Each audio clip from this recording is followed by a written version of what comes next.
It is me, exclusively Elise, and I'm coming to share a recipe with you guys today. I'm going to be making beef stew. It's not 100% keto because I am using regular flour, but sometimes you definitely need to treat yourself. Let's get into it. Alright guys, so what I'm starting off with here is some beef stew meat that I purchased from my local Sam's Club. I have about 6 pounds, maybe close to 7 pounds or so.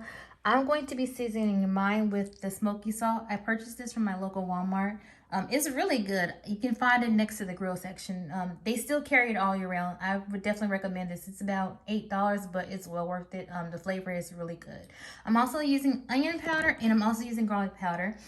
So what I'm going to do is sprinkle a little bit of that here on my beef stew meat, and then I'm going to toss it in the flour, and then once I'm done, I'm going to brown it in my skillet. This is what the beef looks like. It's lightly coated with flour as well as those seasonings that I showed you guys a few moments ago. So if you want to pan over to here to my skillet, I've actually put a little bit of extra virgin light olive oil in here, and I'm just going to brown this because what I'm going to do, you guys, is put this in my crock pot. I am more of like a set and forget it type of person when it comes to cooking, especially when you have a larger family.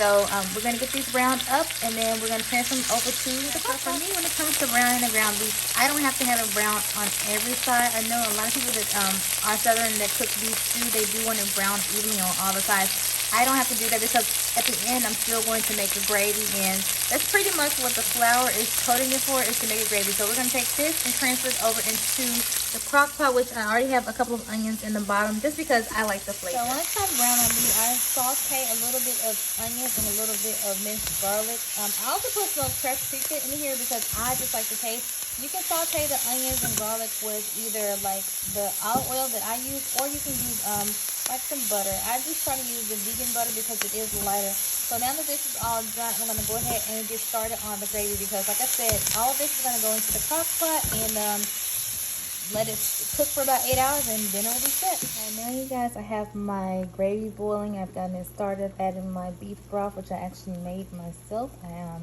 got some beef broth mix from like the local Asian market, and I mixed that with some boiling hot water and made that up to have my broth for the beef stew.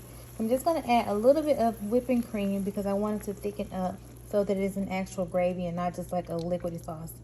That's not enough, guys, so I got to grab some more. Alright, you guys, I've got my gravy to the thickness that I wanted. So now I'm going to take it off the heat and pour it over the beef that I have here in the crock pot. Hopefully I made enough gravy to cover it. I think I did, but we'll see. And plus the beef is going to make its own liquid as well. Yep, that's perfect.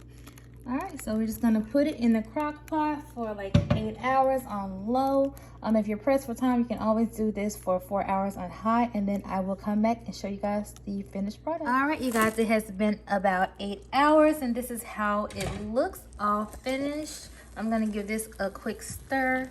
So as you can see, it kind of made its own gravy in just chunks of beef here.